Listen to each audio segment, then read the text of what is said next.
ക്രൈസ്തവർ നേരിട്ട അതിക്രമങ്ങൾ നമ്മളിങ്ങനെ രാജ്യവ്യാപകമായി ക്രിസ്മസിനൊക്കെ വലിയ രീതിയിൽ എല്ലായിടത്തും നിന്ന് റിപ്പോർട്ട് ചെയ്തതാണ്. അതിലിപ്പോൾ അതിക്രമങ്ങളുടെ പട്ടികയുമായി എറണാകുളം അങ്കമാലി അതിരൂപതയുടെ മുഖപത്രമായ സത്യദീപം രംഗത്തെത്തിയിരിക്കുകയാണ്.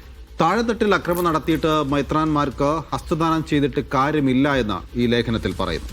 അതിക്രമം നേരിടാൻ ക്രൈസ്തവ സഭകൾ ഒന്നിക്കണമെന്നും കാലിനടിയിലെ മണ്ണൊലിച്ചു പോകുന്നത് നേതൃത്വം മനസ്സിലാക്കുന്നില്ല എന്നുമാണ് ലേഖനത്തിൽ പറയുന്നത്. എസ് ഡി ധനസുമോദ് വിവരങ്ങൾ നൽകും. ധനസുമോദ്, ഇപ്പോൾ ക്രൈസ്തവർക്കെതിരായ അതിക്രമങ്ങൾ അത് വലിയ തരത്തിൽ ക്രിസ്ത്യൻ സംഘടനകളടക്കം ചർച്ച ചെയ്യുന്നുണ്ട്. അതിനിടയിലാണ് സത്യദീപം അക്രമങ്ങളുടെ ഒരു പട്ടിക തന്നെ പ്രസിദ്ധീകരിച്ചിരിക്കുന്നത്. എന്താണ് അതിൽ പറയുന്നത്? എന്താണ് കേന്ദ്രത്തിനെതിരായ വിമർശനം അതിൽ?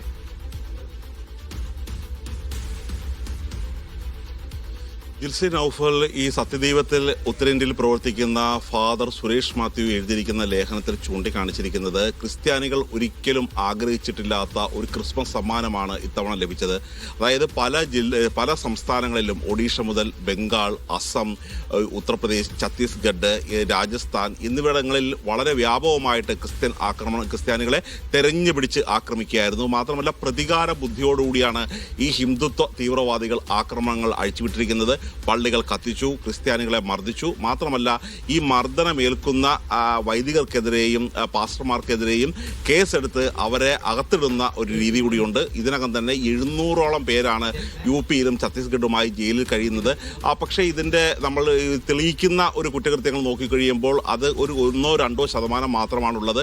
അതുകൊണ്ട് തന്നെ ഇത്തരത്തിലുള്ള ഒരു മതപരിവർത്തനത്തിൻ്റെ വ്യാജമായ മതപരിവർത്തനത്തിൻ്റെ പേരിൽ ആ തരത്തിലുള്ള കള്ളക്കേസ് എടുക്കുകയും അവരെ മർദ്ദിക്കുകയുമാണ് ചെയ്യുന്നത് എന്നുള്ളതാണ് ക്രിസ്ത്യൻ സംഘടനകളുടെ ഒരു നിലക്കാത്ത പരാതി. അതുമാത്രമല്ല, ഈ ക്രിസ്ത്യൻ സഭകളുടെ മേലധ്യക്ഷന്മാർ, ഈ മെത്രാന്മാർ രാഷ്ട്രീയ നേതൃത്വത്തിന് അവരുമായി ഹസ്തദാനം നടത്തിക്കൊണ്ടിരിക്കുമ്പോൾ താഴെത്തട്ടിൽ എന്താണ് നടക്കുന്നത് ആ സാഹചര്യം ഒന്ന് മനസ്സിലാക്കണം എന്ന് പറയുന്നു.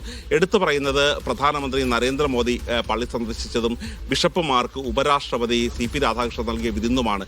ഇത്തരത്തിലുള്ള വിരുന്നുകളിൽ പങ്കെടുക്കുമ്പോൾ തന്നെ മർദ്ദനമേൽക്കുന്ന ഈ താഴെത്തട്ടിലെ സഹോദരന്മാരെ കുറിച്ച് ഓർക്കണം. ഈ സാഹചര്യങ്ങൾ മനസ്സിലാക്കിയില്ലെങ്കിൽ ഒരു ഭാഗത്ത് കാലിനടിയിൽ നിന്നും വലിയ രീതിയിലുള്ള അതിക്രമം ക്രിസ്ത്യൻ സമൂഹത്തിനെതിരെ നടക്കുന്നു, മറുഭാഗത്ത് മെത്രാന്മാർ മോദിക്ക് കൈ കൊടുക്കുന്നു. ഇതിലാണ് വിമർശനം സത്യദീപം ഉന്നയിച്ചത്. ഏതായാലും